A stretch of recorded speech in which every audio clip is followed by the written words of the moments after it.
আসসালামু আলাইকুম বন্ধুরা, আশা করি সবাই ভালো আছেন। ভোলা গ্রাফিক্স ইনস্টিটিউটে আপনাকে স্বাগতম।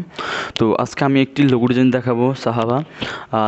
আমি একটা ইসলামিক লোগো ডিজাইন করলাম। তো এই লোগোটা আপনাদের কাছে শেয়ার করবো কীভাবে লোগোটা ডিজাইন করলাম এবং মেন আইকনটা কোথায় পেলাম। দেখা গেছে এটা করাটা কোনো কঠিন কোনো ব্যাপার না। তারপর আমি এগুলা নেট থেকে নিয়ে নিলাম মেন আইকন। তো এরপর একটা ফন্ট ইউজ করলাম, তারপর একটা মুকআপ ইউজ করলাম। That's it. একদম সংক্ষিপ্তভাবে খুব সুন্দর একটা লোগো ডিজাইন করলাম। তো আমাদের কিন্তু প্রায় অনেকগুলো ক্লাস শেষ গ্রাফিক ডিজাইনের। দেন আমাদের নেক্সট ক্লাস হবে বিহান্স নিয়ে, কীভাবে আমরা একটা অ্যাকাউন্ট তৈরি করবো। তারপর আমরা ফাইবার অ্যাকাউন্ট শেষ করবো, ফাইবার দিয়ে আমাদের কোর্স শেষ করবো।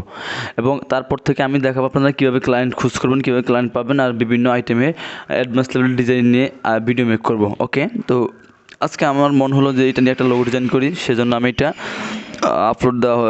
ভিডিওটা আপলোড দেওয়া হলো।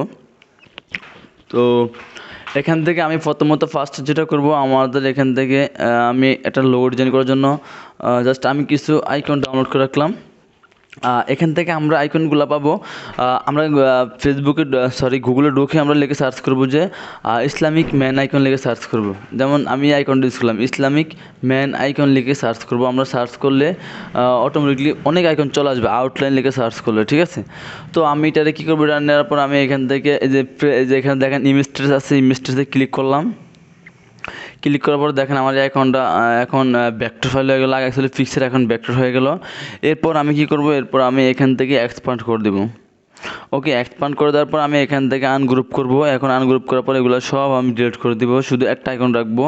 দেখেন এখানে অনেকগুলো আইকন আছে, আমি ভেক্টর করে নিলে কাজ করতে পারি। আমি একটু নেটে গুগলে দেখাই, না হলে আপনারা হয়তো বুঝতে না পারেন। গুগলে গিয়ে আপনি এখানে লিখবেন ইসলামিক ম্যান আইকন আউটলাইন। দেখেন আমি সার্চ করলাম, এখানে আছে ইসলামিক ম্যান আইকন আউটলাইন লিখে সার্চ করবেন। Okay, Islamic man icon outline logo লিখে সার্চ করলে এখানে আপনারা ইমেজ পাবেন। ইমেজ পালে ইমেজ ঢোকার পর আপনারা দেখবেন অনেক হিউজ পরিমাণ আইকনের অভাব নেই। তো সেখান থেকে আপনারা একটা আইকন নিয়ে নেবেন।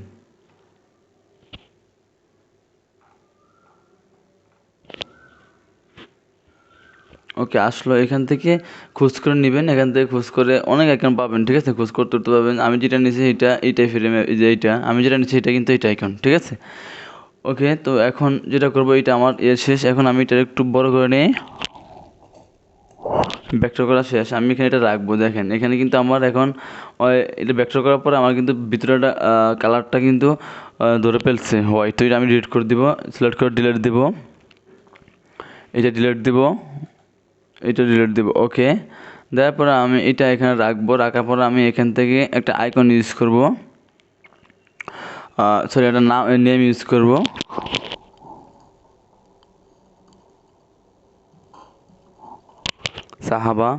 সাহাবা লিখলাম এখান থেকে আমি। তো এটা আমি একটু বড় করব।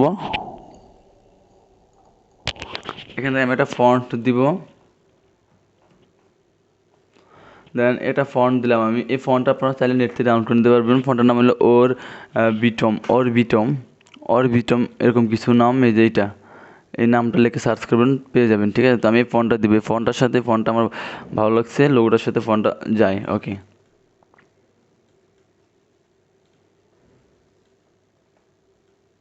ওকে, তো এখানে দেখেন আমি লোগোটা আগে প্রথমত ডিজাইন করলাম। তো ডিজাইন করে আমি এখানে কালারটা নিয়ে আসি।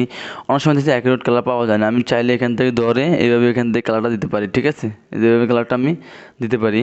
দেখেন আমার কালারটা হয়ে গেছে। আবার যদি আমি চাই অ্যাকুরেট কালারটা নিতে চাই, আবার দেখে গেছে এটা ধরলাম, আইডেভার টুলটা দিয়ে আমি এখান থেকে অ্যাকুরেট এভাবে কালারটা নিতে পারি, ঠিক আছে।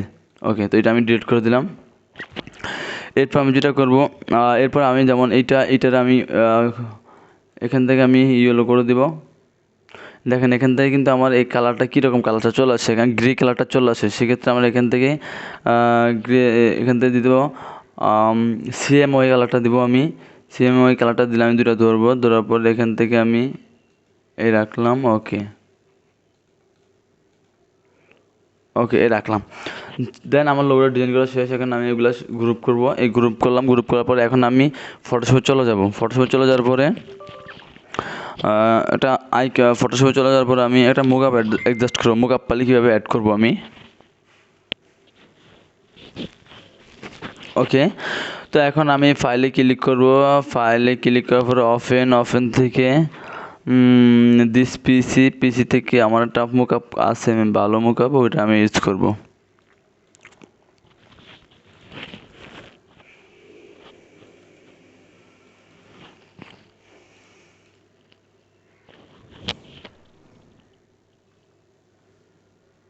ওকে, আমি এই মুকআপটা ইউজ করব। তো এখানে আমি ডাবল ক্লিক করব।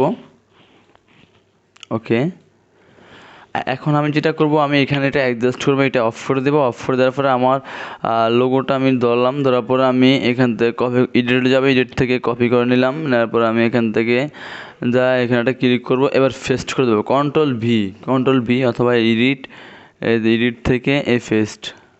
ওকে দিব। এখানে আমরা কোনটা দিব, আমি স্মার্ট অবজেক্ট দিব, ঠিক আছে, এগুলো আমরা দিব। ওকে,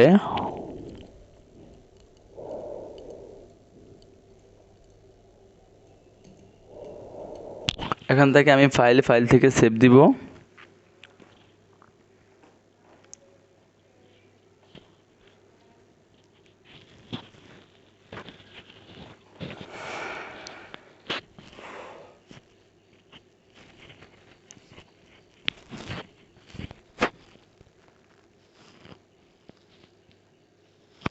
ওকে, শেষ। এখন আমরা যেটা করব, আমরা এখন এখান থেকে সেভ দেওয়ার পর আমরা এখানে চলে যাব। দেখেন এখানে ক্লিক করবো, আমাদের মুকআপ ফাইলে দেখেন আমাদের লোগোটা হয়ে গেল।